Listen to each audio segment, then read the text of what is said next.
ଜୟ ଜଗନ୍ନାଥ। ଶୁଭ ସକାଳ ଦର୍ଶକ ବନ୍ଧୁ। ଚାଲନ୍ତୁ ଆଜି ଦିନର କିଛି ଗୁରୁତ୍ୱପୂର୍ଣ୍ଣ ଖବର ଉପରେ ନଜର ପକାଇବା। ତା ପୂର୍ବରୁ ଆମ ଚ୍ୟାନେଲକୁ ନୂଆ ଆସିଥିଲେ ଚ୍ୟାନେଲକୁ ସବସ୍କ୍ରାଇବ କରି ପାଖରେ ଥିବା ବେଲ୍ ଆଇକନକୁ କ୍ଲିକ୍ କରି ନିଅନ୍ତୁ। ପ୍ରଥମ ଖବର, ଭାରତରେ ପ୍ରଥମ ଡେଙ୍ଗୁ ଟିକାକୁ ମିଳିପାରେ ଅନୁମତି। ଏଥିପାଇଁ ବିଶେଷଜ୍ଞ କମିଟି ସୁପାରିଶ କରିଥିବା ଜଣାପଡ଼ିଛି।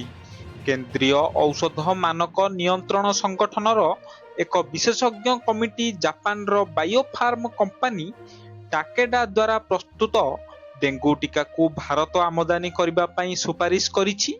ଯଦି ସରକାରୀ ସ୍ତରରେ ଏହାକୁ ଚୂଡ଼ାନ୍ତ ମଞ୍ଜୁରୀ ମିଳେ, ତେବେ ଏହା ମଧ୍ୟ ଭାରତର ପ୍ରଥମ ଡେଙ୍ଗୁ ଟିକା ହେବ।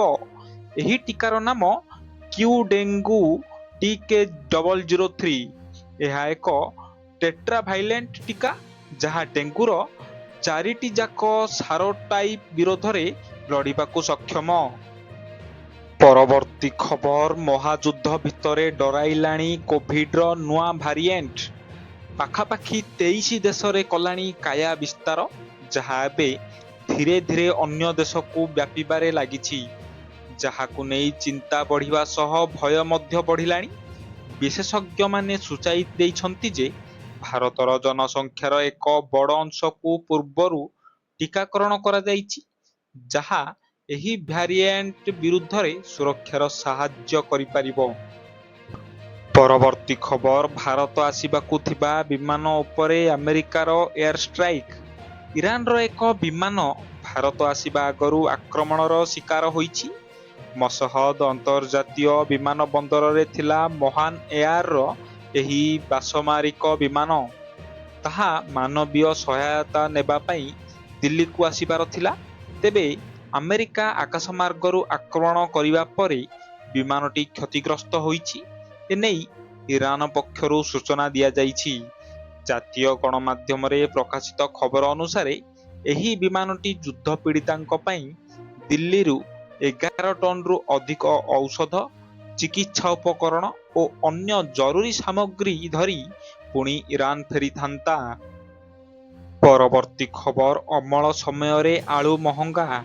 ରାଜ୍ୟରେ ଏବେ ଆଳୁର ଅମଳର ସମୟ, ହେଲେ ସାଧାରଣ ଲୋକଙ୍କୁ ମିଳୁନି ଶସ୍ତା ଆଳୁ। ପଶ୍ଚିମବଙ୍ଗ ଏବଂ ଉତ୍ତରପ୍ରଦେଶରେ ଚଳିତ ବର୍ଷ ବମ୍ପର ପ୍ରଡକ୍ସନ ହୋଇଥିଲେ ବି ଓଡ଼ିଶା ବଜାରରେ ଏହାର ଚିତ୍ର ଓଲଟା।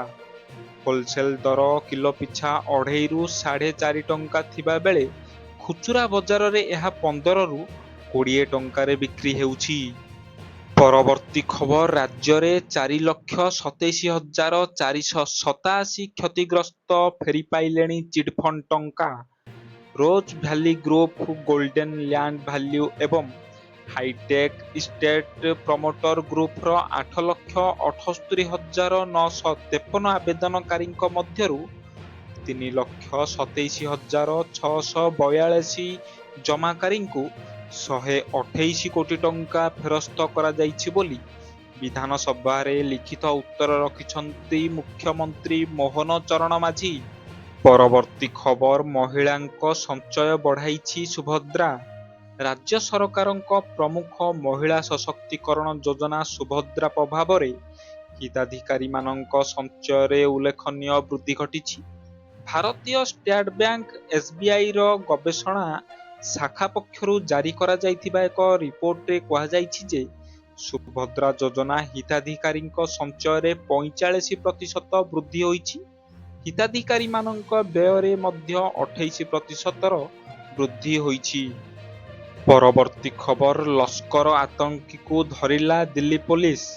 ଦିଲ୍ଲୀ ପୋଲିସର ସ୍ପେଶାଲ ସେଲ୍ ପାକିସ୍ତାନସ୍ଥିତ ଆତଙ୍କୀ ସଂଗଠନ ଲସ୍କର-ଇ-ତୋଇବାର ଆତଙ୍କୀ ଶିବିର ମହମ୍ମଦକୁ ଗିରଫ କରିଛି। ଦିଲ୍ଲୀ ସୀମାରୁ ଅହମ୍ମଦକୁ ଗିରଫ କରିଛି ସୁରକ୍ଷା ଏଜେନ୍ସି।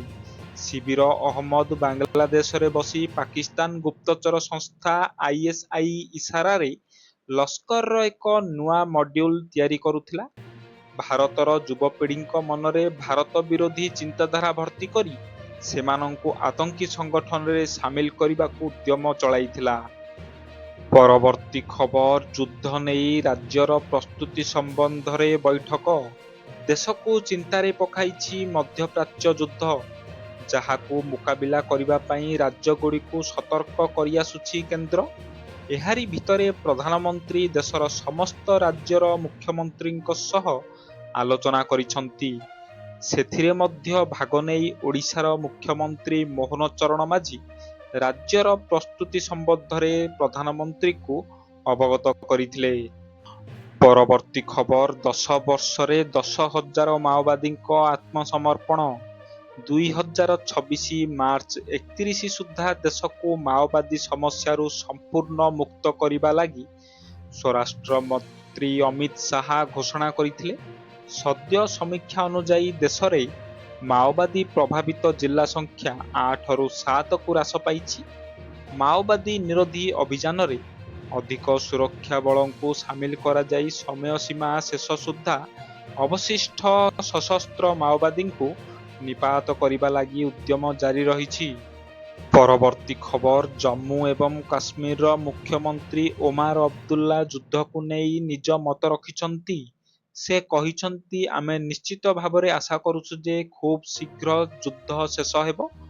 ଏହି କ୍ଷେତ୍ରରେ ପ୍ରଧାନମନ୍ତ୍ରୀ ମୋଦି ଯେଉଁ ଭୂମିକା ଗ୍ରହଣ କରିପାରିବେ ତାହା ଅନ୍ୟ କେହି ପୂରଣ କରିପାରିବେ ନାହିଁ, କାରଣ ସେ ସମ୍ପୃକ୍ତ ସମସ୍ତ ରାଷ୍ଟ୍ର ସହିତ ଭଲ ସମ୍ପର୍କ ବଜାୟ ରଖିଛନ୍ତି।